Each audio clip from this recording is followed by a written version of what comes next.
given my panelists, we hope we will give you some insight as to what goes on behind the scenes and also on the front lines.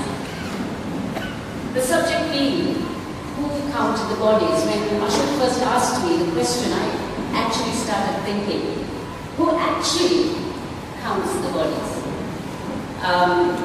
Do actually people who are on the front lines physically count the bodies? Is it just an estimate?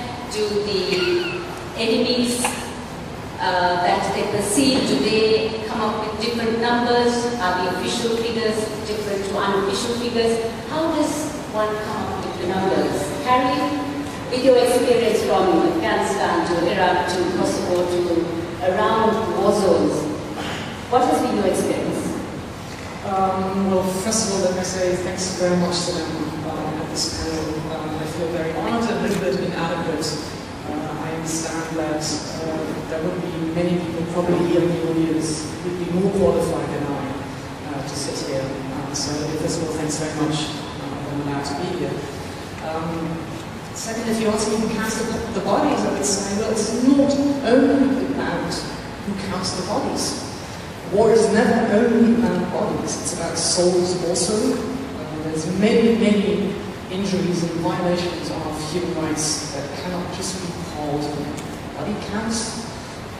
It's very often also about sexual violence, it's about rape, as I think it was in Sri Lanka also during the Civil War. So there's other issues than just who counts the bodies.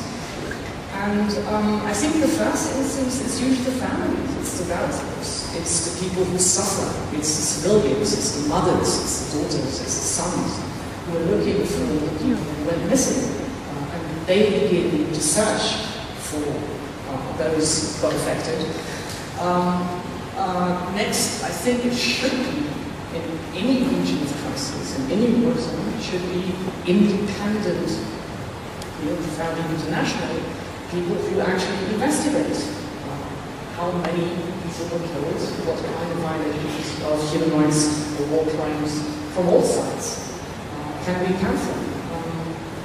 And I think that is the major task, I think, for any government or any society to guarantee that there is an independent international investigation of what happened in war. Congratulations, that happened. Well, of course not, because one denies the premise completely that any country needs international investigation.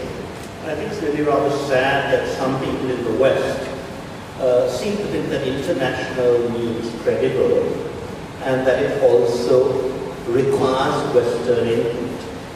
I mean, I think that is a concept that really needs to be rejected from the start. I think you also need to consider the question, who counts the body is not enough. When is important, why is important, and where is important. And the very idea that we are going to get, as Portia Snyder said, what is truth, by an international investigation in 2013 conducted in the capitals of Europe, about what happened in Sri Lanka in 2009 is absurd. But I do believe that the primary responsibility is that of a government where its own citizens are concerned. I think that is vital. Of course, having that monitored for accuracy is also vital. I have no problem with that. But I think the primary responsibility should lie with government. And one of the factors I think about the Sri Lankan situation was that you actually had what I would call a more capable collection of people counting bodies than in many places. To me it is absolutely tragic that there is so much attention on Sri Lanka. Nobody cares. I'm sure Carolin does. I don't think she doesn't care. But about the deaths in Afghanistan, about the deaths in Iran, even before the conflict, the children who died because of sanctions, Palestine, all those, Libya, really quite horrifying. But where the agent is not a third world country, then no one cares. Not enough people care. I think good war reporters do care. Now, I think more recently you have this thing about John Brenner said there were no CI casualties on roads in there were agencies and the government itself said there were. So I think we need to be careful about principles that are never quite as. But let me just say that in counting the bodies, we needed to do that, and we did. Now, one of the things that irritates me is the political dimensions of this do not take into account that from 2008 onwards, we did do our best to monitor the situation. We did it in two ways. One is the army did have a count, and people did have counts on their websites.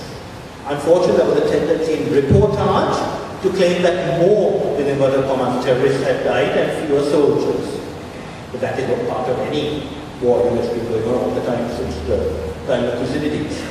However, in the Peace Secretariat, I did something which I'm now very glad I did, which is that every day I had TamilNet monitored, because that is what I would call a worst possible case scenario.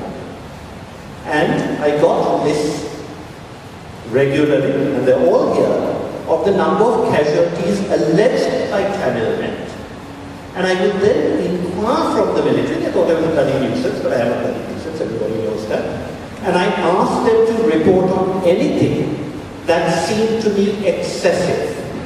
Now the real facts, and this is TamilNet, mind you, this is not the Sri Lankan government, revealed that up to the end of 2008, TamilNet, in terms of army attacks, alleged 78 casualties. That's all. TamilNet. TamilNet alleged in over 400 air raids, 29 casualties, of whom 20 were 1 or 2. Now this was happening in a context in which there were claims that there were indiscriminate attacks on civilians. These were lies. Now between 2009 January and 2009 May, the number actually went up on TamilNet. I have the figures here. I believe that the government should have publicized this, but the government, which is almost as stupid as the international community, closed the Peace Secretariat in July 2009. So these figures have been buried. Fortunately, I can photocopy them before I left. They're lost now in the archives of the Peace Secretariat, which the government had destroyed. But I've kept some of the precious documents. And let me read them to you. In 2009, TamilNet alleged a maximum of 8,024 in TamilNet. Now, these are compiled by us listening to TamilNet, but when Al Jazeera, I spoke to them, they said, no, those figures are very much like ours. But of course, as you know, what has now happened is multiplying bodies, not counting them, has become an industry. And unfortunately, the government has not bothered to actually show its own count and explain how that count was made. Answer questions, I think we should answer questions, but make it very clear that the figures now being tossed around are complete nonsense. Ruwan, do you have something to say to that? You are the military spokesman now. Yeah, thank you for inviting me to this opportunity, Savithri. Well, let's first address the question. Who counters what?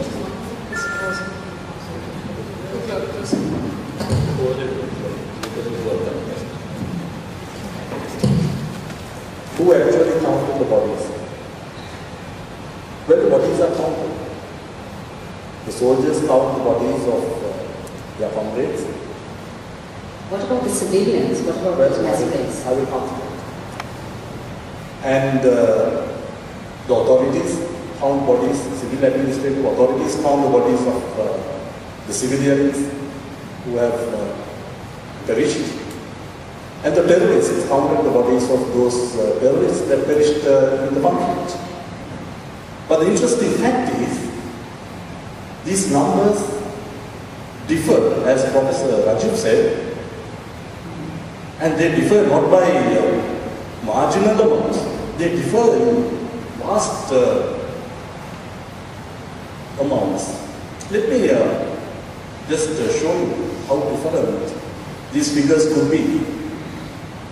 On October 22nd, 2009, United States State Department report placed the civilians dead at 7,700 plus. They just added a plus. And University Teachers for Human Rights. What about the civilians? What about those massacres? I will come to that.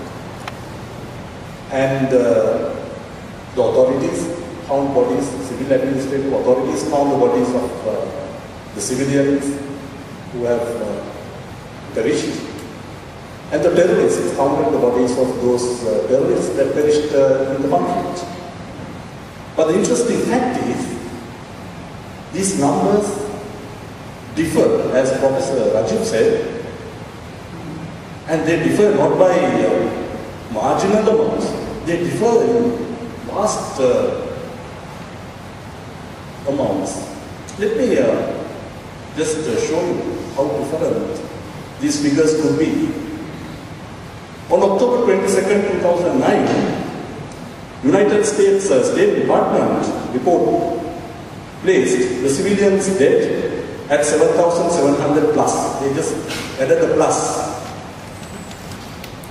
And University Teachers for Human Rights, that's as you know, it's an organization that has been very vocally critical about the government's actions. And they placed the figure in December 13, 2009 between 20,000 to 40,000. I'm talking about the civilian deaths, since you were insisting on that. Soldiers apart, they were there to die anyway. According to some. Then Mr. Gordon Rice, who was the United Nations representative in Colombo during the height of conflict, he had very interesting figures.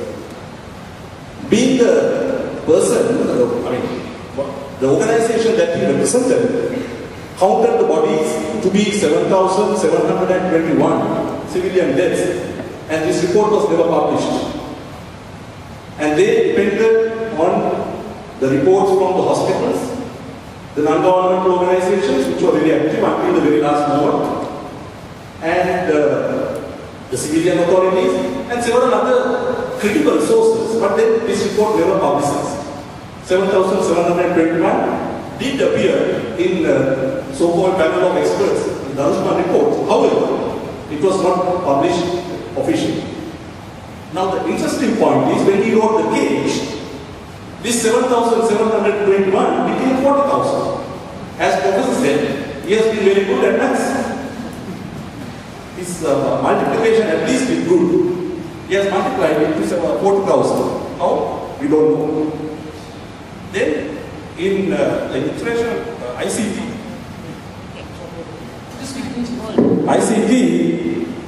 on May 17th, the International Crisis Group, on May 13th, 2010, estimated the figure to be 35,000. Then UN panel of experts, 7,700 to 40,000. This 7,700 is from the UN figures of 7,721. So they were keeping the door open for that figure as well. They were not disputing it altogether. So they were having that door open. At the same time, they wanted to blow down the figure to the Tamil figure of 40,000 plus. You know, not the Tamil, it's the separatist elements which are elsewhere. And then we had several other, I don't want to repeat, but let's take this figure. This is Frances Harrison. In July 2012, she says 147,000 have died. Ridiculous. Then in UN interim panel says, in November 2012, 70,000 have died. Now 40,000 became 70,000. There are so many, I can just give you the list, it's there outside, also I have left some documents you can pick up. However, the fact remains that these figures are being multiplied according to the agendas of the day. Agendas keep changing. Where international investigations are concerned, let me address that question that Carolin raised. In my opinion, international investigations are necessary in states that are unable to do their own investigations. Sri Lanka is not a failed state. Sri Lanka is a state which is capable of managing its own affairs. I will give that.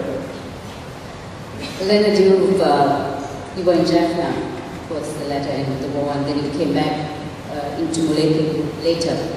What was the differences you saw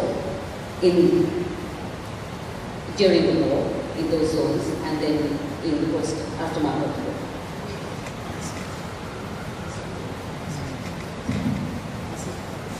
Thank you, Savithri, for giving me this opportunity.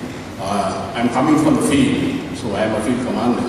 So, in my point of view, talking about this first topic on what you mentioned, is who counted this body? Yes, is again what I feel is a funny question. To tell you frankly, first of all, now they mentioned about the people, firstly the military and then the civilian and the various organizations, they counted the numbers.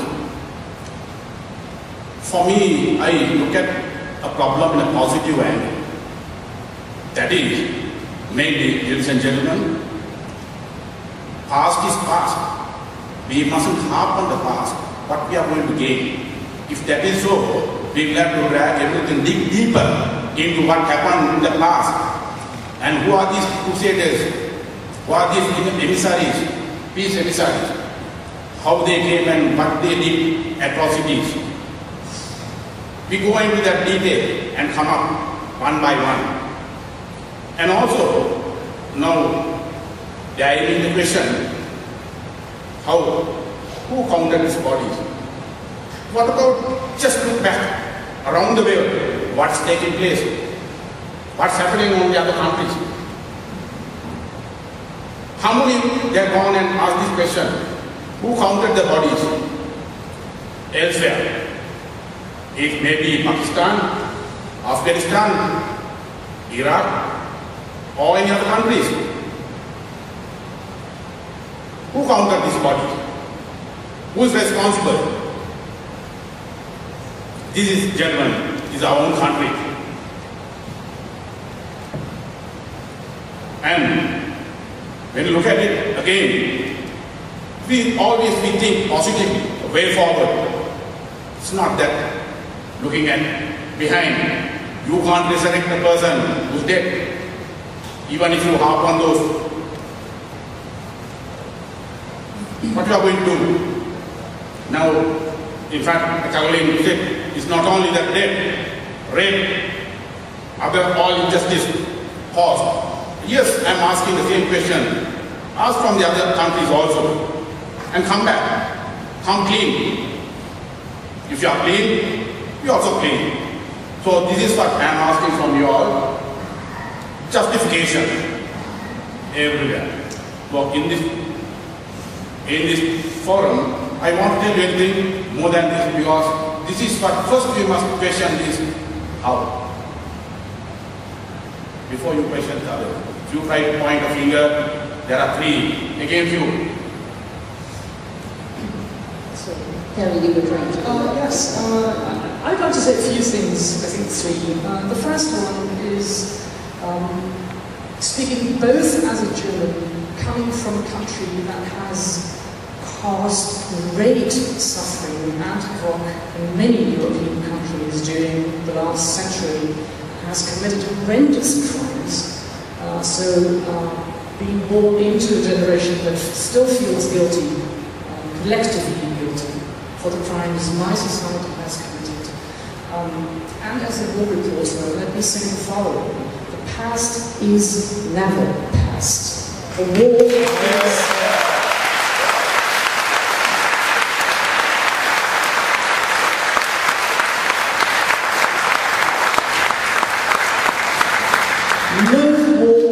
over when the war is over. It's just not. It continues to harm the people who have lived through the war. It's never over. If you say and you claim you want to think positive, you want to think about the future, there is no future without coming to terms with those crimes one has committed in the past. There just is no reconciliation without truth. There's no reconciliation without justice. There's no reconciliation without knowledge. And it's not a question about who Hindu or Muslim from Sri Lanka, it doesn't matter. It's not about the West calling for this. Let me again say this, as a German, it's only because of the international community, it's only because of the Americans, the British, the French, and the Russians who forced the German society to come to terms with the crimes we committed, that someone like I could grow up. I'm socialized as a Democrat because of other countries forcing us to come to terms with our own crimes. Yes, they also had social movements, they had a revolution inside Germany from sort of local forces who also wanted to come to terms with, but I think coming to terms with one's own guilt is something you can be proud of. I really don't understand why one should reject those attempts to come to terms with the past. If you don't deal with the past, you're not going to have a future. And it doesn't matter the sense.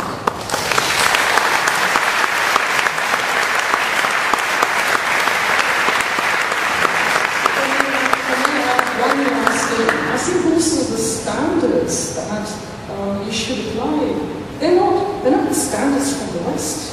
All I am referring to, what I think the Sri Lankan society has to think about, is those international treaties that Sri Lanka has signed. So you're not supposed to be judged by external standards. The only standards that exist are universal standards of human rights and humanitarian law.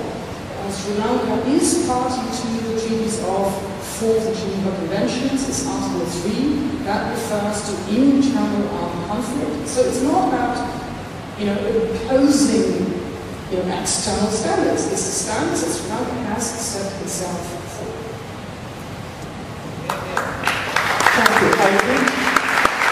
I think we have to be grateful to Carolin for now adjusting her stance. She now talks about high standards. I quite agree we need high standards. But I think when it first started, we talked about international investigation. You said international. I'm not talking about independent Carolin. I'm talking about the fact that you assume that independence requires internationality. And I'm very grateful to you for moving down from that and saying you want the highest standards. I couldn't agree more. We have to have the highest standards. But why you think international means the highest standards, I really don't know. Sorry, can I finish? I'm just quoting what you said. Can I finish? You can come back later. My second point is I'm very grateful to you for bringing up the German experience. But the real problem with the German experience is that while I fully agree that what the German government did before the war was outrageous, and I think it is very, very correct that investigations should be done. They were from outside a conquered nation, and Germany deserved to be, and we agree at the time. But look at the consequences of that. The German people felt guilt, rightly so, and how was that guilt assuaged? At the expense of the Palestinians. And I think one of those outrageous impacts of this relentless German guilt, which I agree with, is that it has taken away from analysis of what is going on in Pakistan. Because whenever... I'm from Palestine, I'm so sorry. Thank you for the correction. I do appreciate the correction. But there's an extension of Pakistan as well, because of the demonization of Al-Qaeda business springs from what happened in Palestine. I do think that Germany has a moral responsibility to do more for the people of Palestine than anyone else, because not because of you, the guilt of the Germans was assuaged at the expense of the Palestinians, and I think that is one of the major problems, because whenever now there are efforts to try to deal with what the Israeli government now is doing in Palestine, there are cries of Holocaust, anti-Semitism, etc. And there's a moral response to the West, which it is dodging at the moment, to try to get some justice for the people who were crushed in order to compensate the Jews for the terrible things that happened there. I quite agree, and for that reason I think it's vital that when we talk about Germany, you realize A, what a special case it was, and B, what the impact of Nazi horrors has had on the whole world, and in particular the Middle East. But let me go to 3. No, just a second.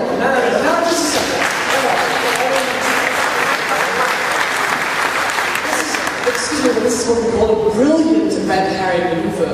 I think it's excellent. You went to Germany, Caroline. In Germany, relax. Okay, so let's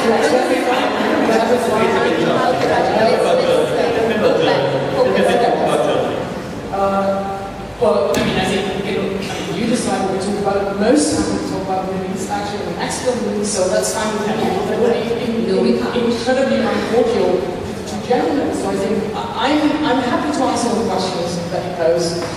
You choose what the subject is. Yes, but how did we get to this point where our human rights are being questioned? It shouldn't have come to this point. Am I right? Well, I think it's not fair to ask this question from the military because whatever I say is going to be termed as biased. So I think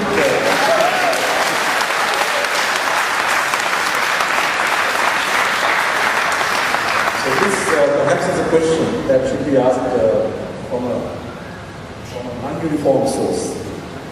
Well, what we need to understand, however, is these allegations that are coming from the West are tragically divorced from the ground reality. Do these people, how many of these people have seen what actually goes on in the North and East?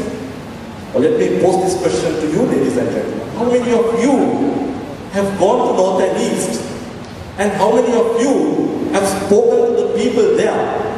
How many of you have read the local reports? How many of you have read the report published by the Government Census and Statistics Department?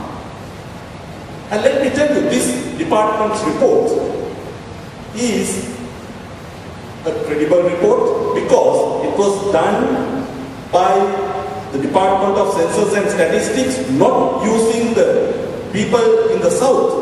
This was done by the Tamil officials, people of Tamil ethnicity. Please pardon me for using the ethnicity here. That is only to highlight the fact that this is a justified, proper report.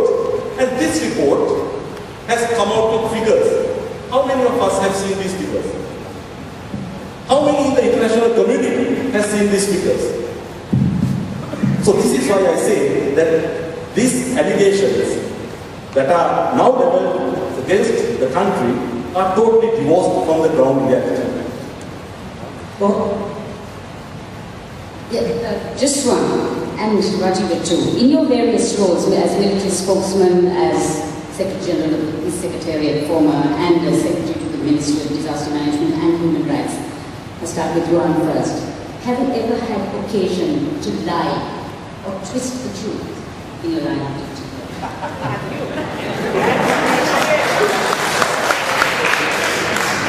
And if you had, would you admit it? Any pardon, sir? If you had done it, would you admit it at a public forum? Shall I ask a question? Yes. Now, I'll tell you a good story. Yes. I'll tell you a good story. This is a story from the Bible. Okay? When the Jesus Christ was going on preaching the people of the Galilee area, he has seen a crowd. He had approached the crowd to see those people, they are pelvic thrown at somebody. You see?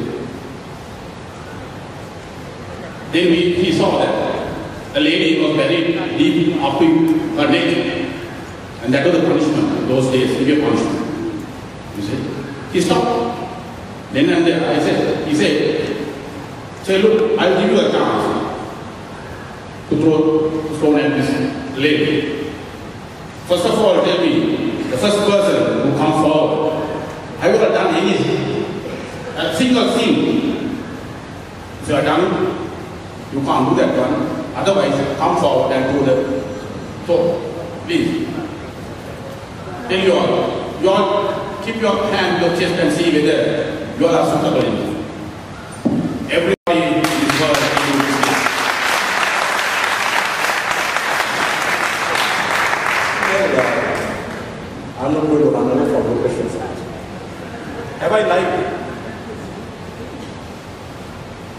I would say.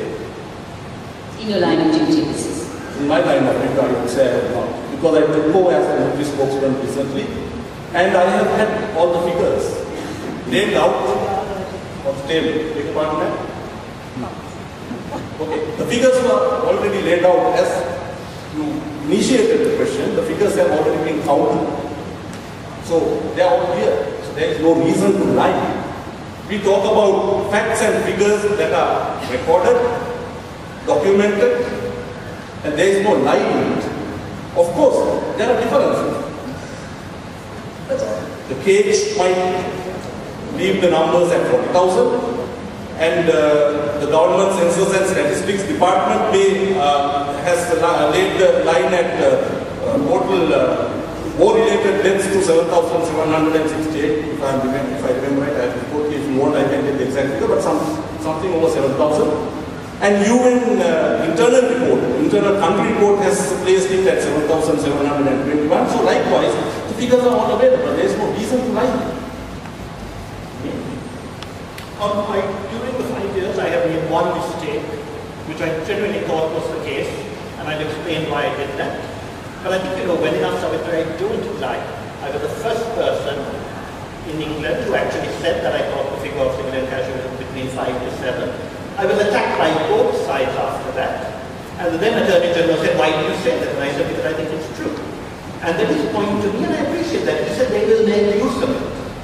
And so it did. Because when I did some hard talk, and this is my most Lankan because you admit there were casualties.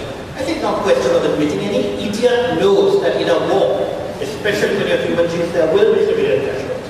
If you're asking me whether there's agency involved, the answer is I think not. But there were civilian casualties, I said it then, and I'm certainly, but the figures now seem to justify what I said then. The census figures which I have before me here, and I have checked this with the ICRC, which said they come very close to their figures. These are the lists of the so-called disappeared. And I think it's a very interesting statistic that I'm sorry to say government has not actually argued about carefully. You have to be a bit sharper in your approaches and not be blanket. Let me look at the number of disappeared in that period in 2009. It is divided by age group, which I think is particularly pertinent. Less than 10 to 73, 10 to 19, 699, 20 to 29, 1,085, 30 to 39, 344, and then for every decade it's under 100. And again, if you look at 5 to 9, that's under 10 to 14, 47, 15 to 19, 652. Now to me, this is clear evidence, or there's a process of induction, that a number of the disappeared were in the combat age group. This doesn't mean they were terrorists. I've said again and again that we have to accept that many of these youngsters were dragooned into combat. And therefore we must mourn their death as much as anyone else. But having said that, I think the statistics show that it is the group that they are dragooned that died, and that when you come to either above or below, the figures are very low. And I have also told government listens to my advice, why don't you point out that every single one of the UN workers the LTT held forcibly came out safe and sound? I checked that with the UN resident rep. He said they all came out except one person who was injured in a landmine, which is a bit the military needed to save her. Every single one of the NGO workers who was kept there came out alive. And when I said this recently, the usual sort of, let's say, polemicists that contribute to websites said, yes, about 20. There were over 600. You guys have got to get those statistics together, which is your fault. So the induction process shows that if you look at it, many of the deaths were people who were dragooned into combat. And you ask the priest, all the priests came out safe. This US report was cited, which was a very good report, and again I made the answer at the time.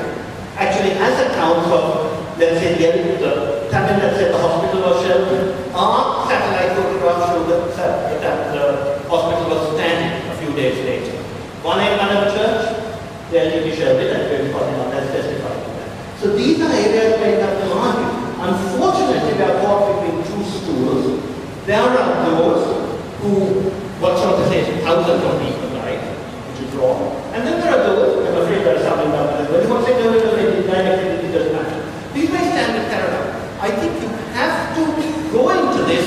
not because of the past, but because of the people who are still alive. That is why I have kept asking government to have a workshop on numbers. I actually got an elaborator from abroad, just to keep you happy.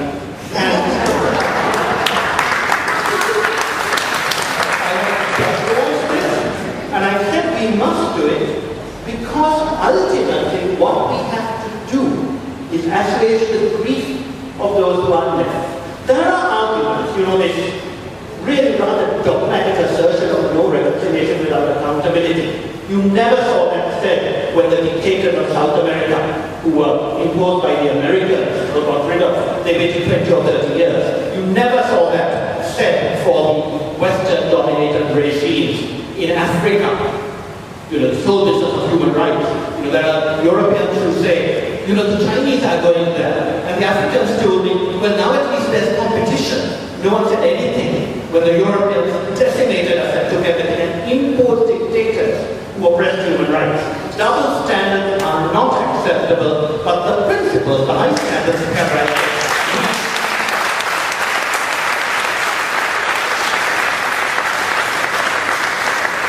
We must live up to them, and if we stop this accusatory approach but trying to do things through working together, I think we would be able to help the people in the north who need the comfort.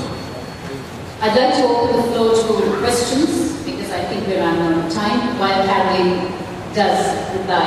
Thank you so much. Yes, could we get the microphone to somebody? And just a few remarks. First of all, this is not about making me happy. This is not the issue. We always are yes, we must keep you happy. That's a very cynical form of including me in this discussion. I was invited to participate in this discussion. I only can so with the background that I have.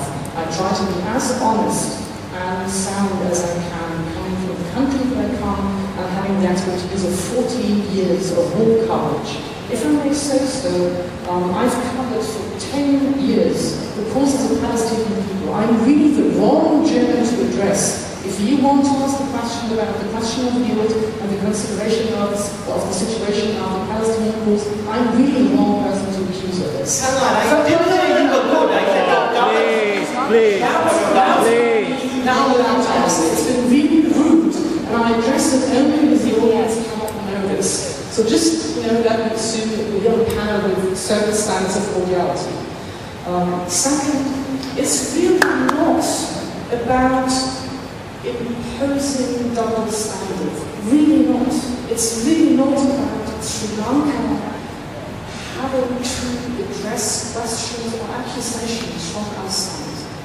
I'm really only trying to argue this from the people who have suffered in on all sides. On every side.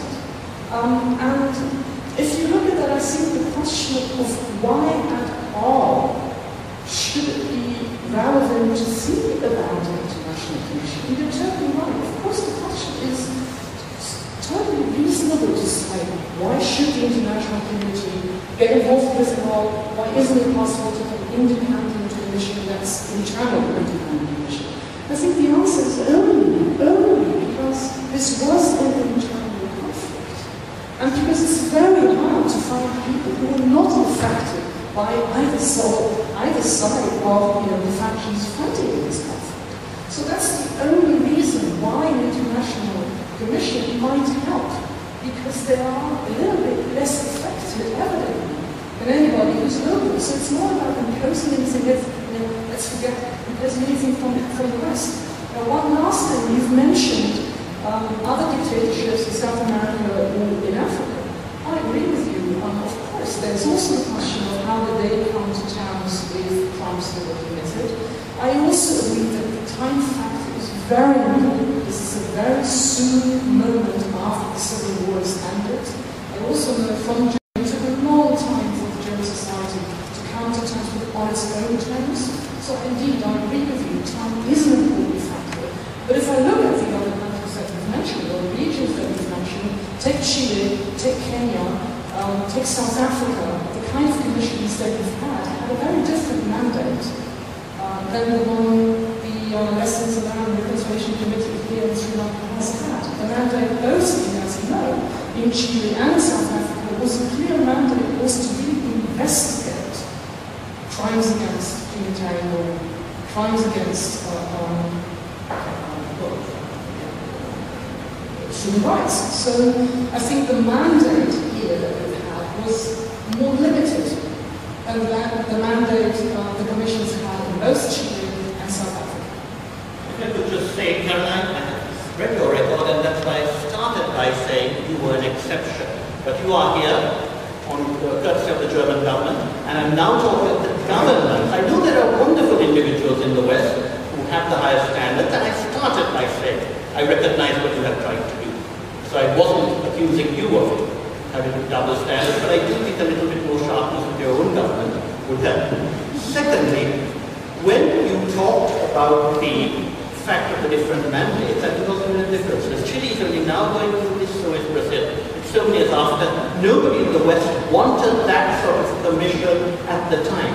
But the third point, and I think this is often forgotten with regard to areas like South Africa or Pol Pot, is in many of those areas you had a universally agreed nasty regime that went out, and the new regime had to do two things. One, it had an inclusive process, but it wasn't under scrutiny itself. Our problem is we got rid of what we think was a particularly nasty rule. I think it's very important that we ourselves distinguish, and sometimes we do government do it, between the Tigers and the Tamils, because we did this on behalf of the Tamils as well. But it is meant to be an inclusive process, and unfortunately the people making the running are still making a distinction between Tamils and the government, whereas it should be between the Tigers and the Sri Lankan people. Urging the Sri Lankan government to do more for the Tamils is something I think we should all be doing, but not in a spirit of you are not.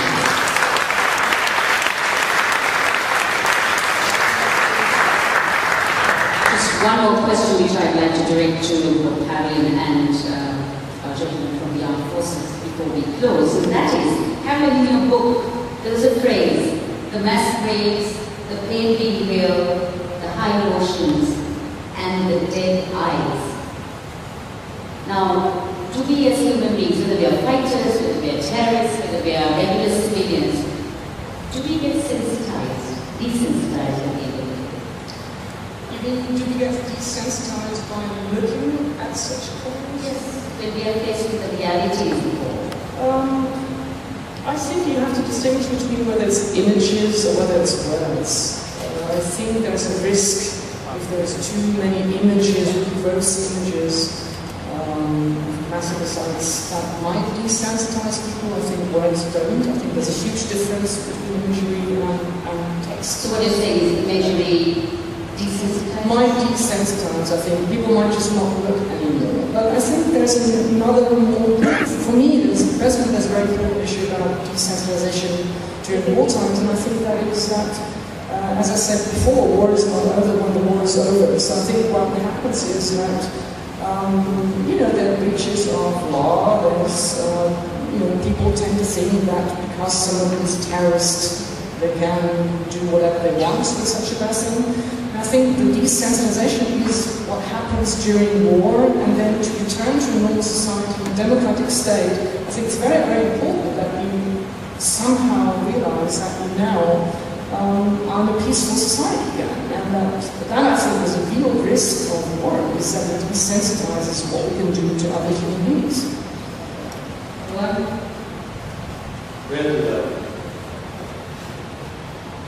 I have been trained to face such situations. So maybe a civilian might look at it differently from me or from my point of view. Whether the people would get desensitized seeing the atrocities, I would say yes. War is a terrible business. The battlefield is not a bed of roses. The fog of war keeps things marked, not very clear. Dead bodies disturbed. Seeing colleagues, soldiers with whom you brush your shoulders in the morning, dead in the evening, hurts. But I think whether it desensitized, maybe individually. It's a person-to-person No, maybe different individuals may have different responses to this terrible situation. So I think I can't give a general answer to the question whether the war and the measures, whether it desensitizes people. I have to say the same thing.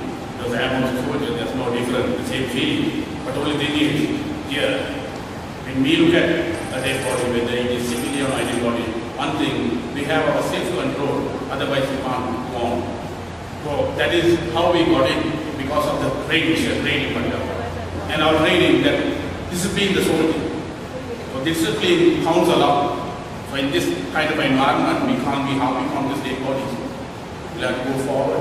Yes, as he said, that soldiers with your subordinate, but ultimately to see the dead body, and also the civilian.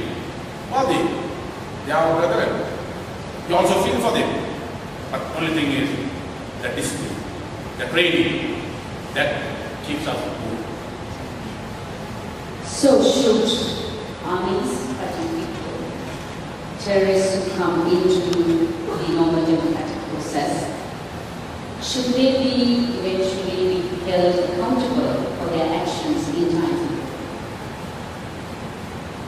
They are accountable. We are signatories to international conventions. We are signatories to Geneva Conventions, as Carolin Emcke correctly brought out. Accountability is there.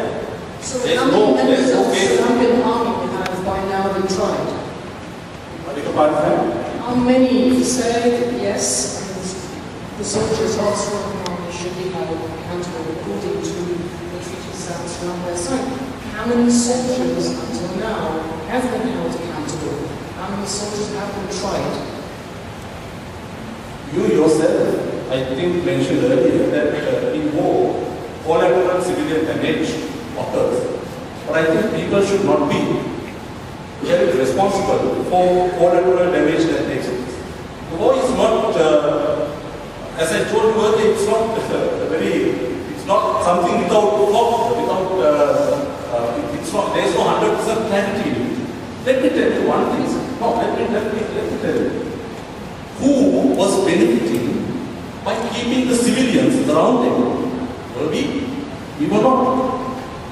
The government forces, right at the beginning, in 2008, when the LTTE started, please pardon me for using this word, started hurting people, like, as their human shield. They did that with a purpose. The purpose was very evident. They wanted civilians to die so that they can have an international pressure brought on this country to stop the war.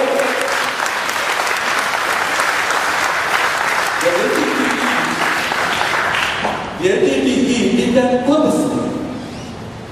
So when the purposefully the civilians are held with you, and when you position your weapons in the middle of the zones where civilians are, and also, now I think there is a misconception that there were no-fire zones that were announced and people were asked to move in. No, there was nothing like that. How did these no-fire zones came into being?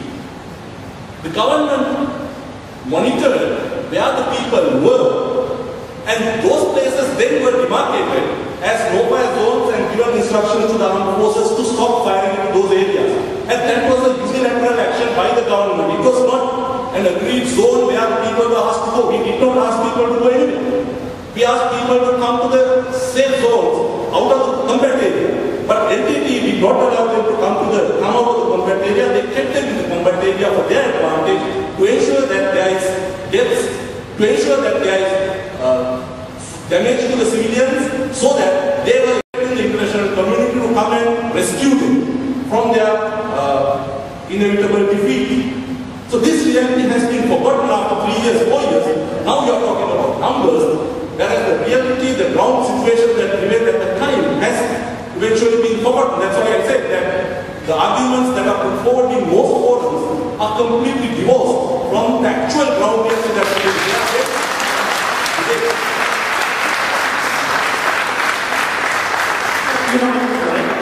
And to that, a couple of things. One is that when the first no-fly zone was declared, we've actually woken up the next morning, my minister was by the head of the UN. You know, now there's an attempt by whatever called the unilateral of the UN to blame the senior members of the UN who did it on force. The claim they did here, they rang us up and said, look, your army is firing into the no-fly zone. My minister called up the army said they weren't. Two things happened during that day. The Bishop of Jaffna issued a public statement asking the LTD to remove its weapons from the no-fly zone into which it had brought them. Secondly, the UN sent us a text saying, for information, most of the firing came from the LTD. Now, the very interesting thing is, as Ron said, there is a lacuna here. I looked through the ICRC descriptions of what to do when there is a no-fly zone which the LTT doesn't subscribe to. You see, I think the original question, Savithri, was about the question is how many soldiers were held accountable? The original question. I'll come to the next one. The first question was, should terrorists be held accountable? And I think the point is that we actually, when we took in the 11,000, we thought that many of them, they were categories A, B, C, D, F, G, that ABC would be tried. Government later decided that actually almost all would be free on the grounds that even though they had done things, they were driven into it. But the lacuna which I discussed with the ICRC is, when you have a no-fly zone, to which someone has agreed to the no-fly zone bring weapons, they are not guilty of a crime against the no-fly zone. How do you hold them accountable? There's a bit of difficulty there. But your second question, which is a very good question, I think requires an answer. And I think the problem, what has really initiated this whole business, I have always said, I was, a few years ago, I said that 5 killings should be tried. The President told the Attorney General to bring an indictment, he said, I'll lose the case. He doesn't have to lose it, bring it. But on this, the real problem is, because there are so many wild allegations, in the Lankan report in particular, I think the army feels difficult. I think you have to go with the LNRC, which indicates that on 4 of the charges, there is really no prima facie case. But on the 5th, they do say you should investigate. I think there should be an investigation. I think it should be quick, but I think it's also worth bearing in mind that the investigations into the atrocities in Iraq have taken 5 years, and the investigations into Sandip are still not complete. That was in 1976. So military takes time. But I take the point that there needs to be, well, we know that there's a prima facie case, there needs to be more investigation, and if necessary, questions? Yes.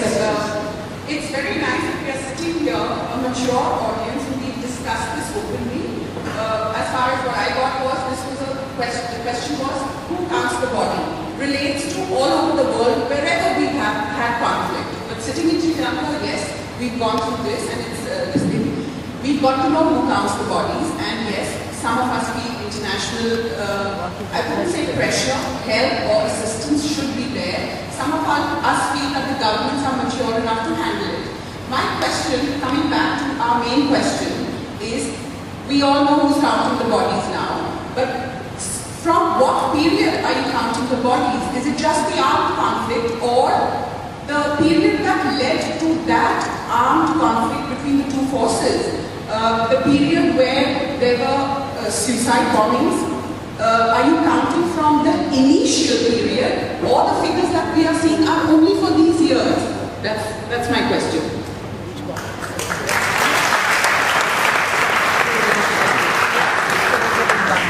Thank you, ma'am, for that question. I take the liberty to give our perspective.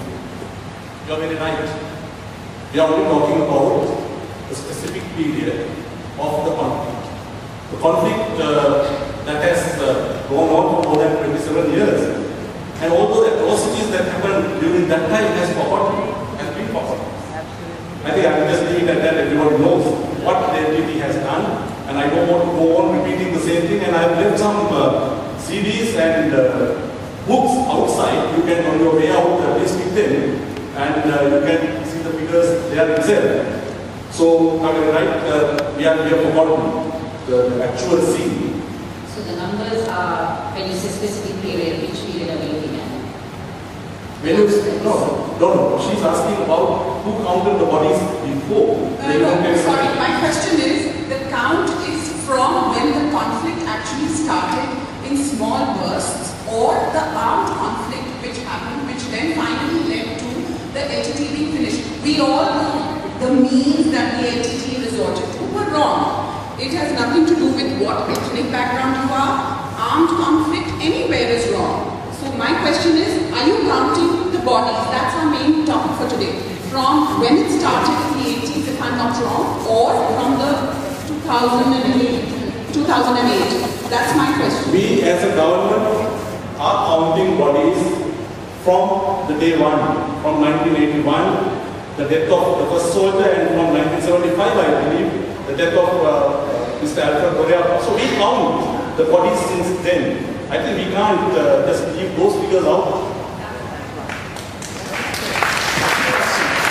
Yeah, I'd like Caroline to, she asked a question earlier that wasn't addressed. I'd like him to reiterate the question. Can you have an answer to that, please? You mean the question about how many soldiers of the Sri Lankan army were trying to today? Or? Yes, please. Okay. There are two cases that are being investigated that happened in Tripoli, and I think the papers are with the Attorney General's Department, and the Attorney General's Department is prosecuting those, I think some cases have been filed.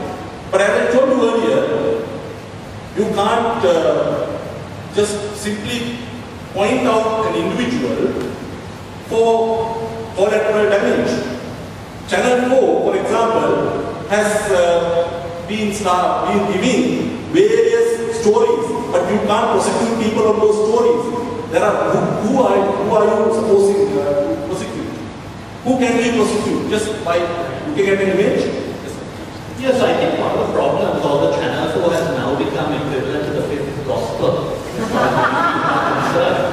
I think you have to bear in mind that when the Channel 4 was first shown, we asked for the date, and it turned out that the metadata was all wrong. They said this happened in January, the metadata was July.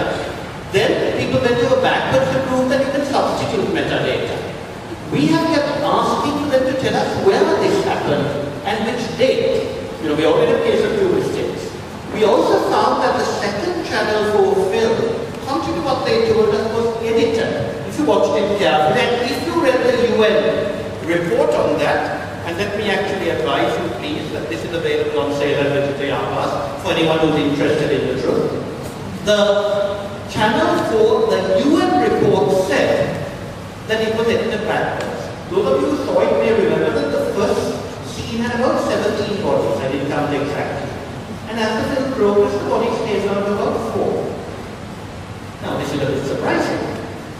It turns out that the UN experts say that it was edited and spliced and put together backwards.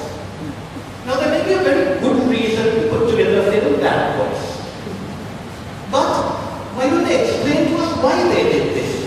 Why this film was edited to show things that were so strange. So I think the Channel 4 one, which is actually now seen as the biggest evidence against us, is clearly false, and I don't understand why people are not asking Channel 4. Please explain what's wrong. I don't know if you know that when the UN wanted to investigate this, Channel 4 refused to send the original video. They got a copy.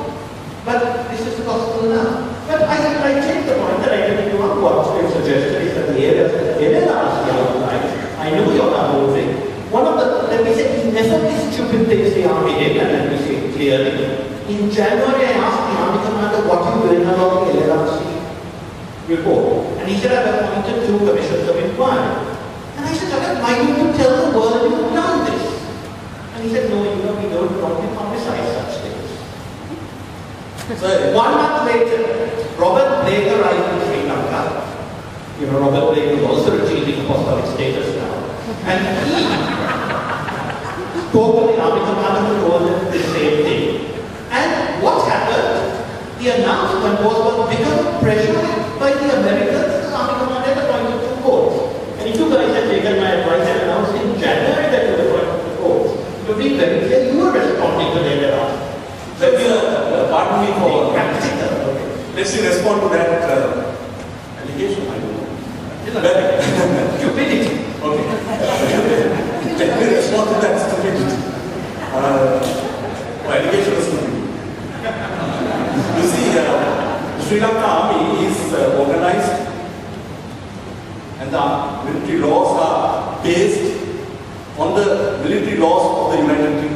we inherited the British Army traditions, British Army teachings. British Army had virtually at the time of establishing the Army in 1949. And there has been a case, if I remember right, in 1949, a case wherein there has been I can't remember, sir, I'm sorry, there is one Lord of the Supreme Court has given a decision in 1949, you can refer that up in UK, British Army, that courts of inquiries are not public documents.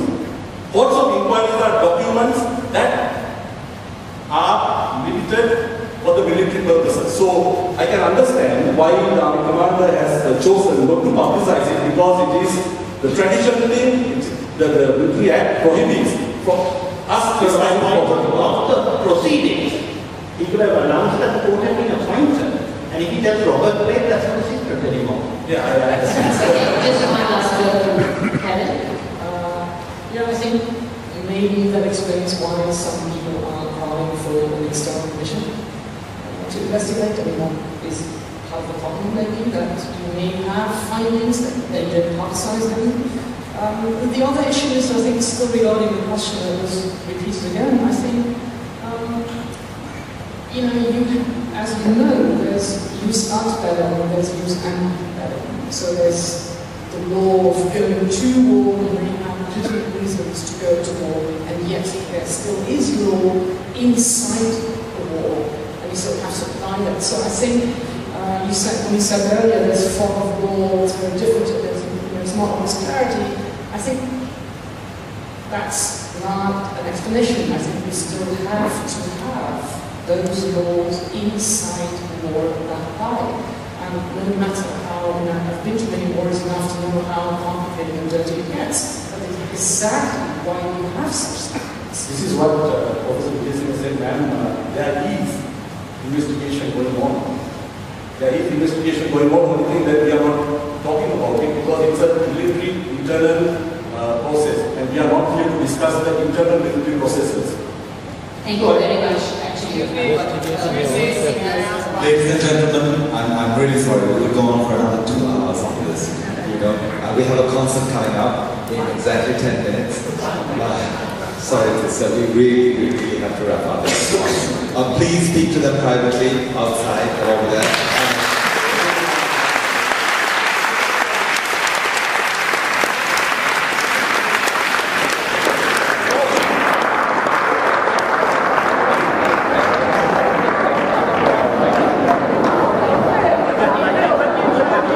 Clear the room.